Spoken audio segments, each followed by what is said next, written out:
ಕರ್ನಾಟಕ ರಾಜ್ಯ ಸಹಕಾರಿ ನೌಕರ ಸಂಘ ಬೆಂಗಳೂರು ತಾಲೂಕು ಘಟಕ ಲಕ್ಷ್ಮೇಶ್ವರ ವತಿಯಿಂದ ದಿನಾಂಕ 27/7/2024 ನಡೆತಕ್ಕಂತಹ ಬೆಂಗಳೂರಿನ ಮಹಾ ಅಧಿವೇಶನಕ್ಕಾಗಿ ಪೂರ್ವಭಾವಿ ಸಭೆ ಕರೆದಿದ್ದು, ಈ ಸಭೆಯಲ್ಲಿ ಭಾಗವಹಿಸಿದಂಥ ಎಲ್ಲ ನನ್ನ ಆತ್ಮೀಯ ನೌಕರ ಬಾಂಧವರೇ ಹಾಗೂ ಎಲ್ಲ ಪದಾಧಿಕಾರಿಗಳೇ, ನಾಳೆ ನಾವು 27ರಂದು ಈ ತಿಂಗಳ ಬಜೆಟ್ ಅಧಿವೇಶನ ಇರೋದ್ರಿಂದ ನಾವು ಹೆಚ್ಚಿನ ಸಂಖ್ಯೆಯಲ್ಲಿ ನಮ್ಮ ನೌಕರರ ಸಂಖ್ಯೆ ತೋರಿಸಬೇಕಾಗಿದೆ. ಆ ಉದ್ದೇಶಕ್ಕಾಗಿ ತಾವೆಲ್ಲ ನೌಕರ ಬಾಂಧವರು ಆ ಬೆಂಗಳೂರು ಸಮ್ಮೇಳನ ತಾವೆಲ್ಲ ಭಾಗವಹಿಸಿ ಹೆಚ್ಚು ಸಂಖ್ಯೆಯಲ್ಲಿ ನಾವೆಲ್ಲ ನಮ್ಮ ಇಲಾಖೆಯಿಂದ ಎಲ್ಲ ಇಲಾಖೆಯಿಂದ ಸಹ ಕನಿಷ್ಠ ನಮ್ಮ ತಾಲೂಕಿನಿಂದ ಒಂದು 500 ಜನ ಈ ನೌಕರಸ್ಥರು ಇದ್ದರೂ 100 ಜನರಷ್ಟು ನಾವು ಸಾಧ್ಯವಾದಷ್ಟು ನಾವು ಹೋಗಲಿಕ್ಕೆ ಎಲ್ಲರೂ ಪ್ರಯತ್ನ ಮಾಡಿ ಪ್ರಾಮಾಣಿಕವಾಗಿ ಹೋಗೋಣ.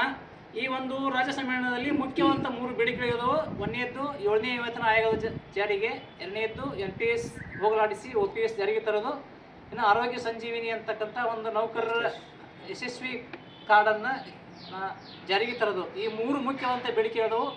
ಈ ಬೇಡಿಕೆಗಳನ್ನು ನಾವು ಪ್ರತಿ ಸಭೆಯಲ್ಲಿ ಕೇಳ್ತಾ ಇದ್ದೀವಿ, ಆದರೆ ಒಪ್ತಾ ಇಲ್ಲ. ಈ ಬಜೆಟ್ ಇರೋದ್ರಿಂದ ಈ ಮಹಾ ಸಮ್ಮೇಳನ ತಾವೆಲ್ಲ ಒಕ್ಕೂರಿನಿಂದ ಭಾಗವಹಿಸಿ ಈ ಕಾರ್ಯಕ್ರಮ ಯಶಸ್ವಿಗೊಳಿಸಿದರೆ ನಾವೆಲ್ಲ ಒತ್ತಾಯ ಮಾಡಲಿಕ್ಕೆ ಅನುಕೂಲ ಇರತಕ್ಕಂಥ 2 ಮಾತುಗಳನ್ನು ಹೇಳ್ತಾ ಇದ್ದೇವೆ. ಧನ್ಯವಾದಗಳು.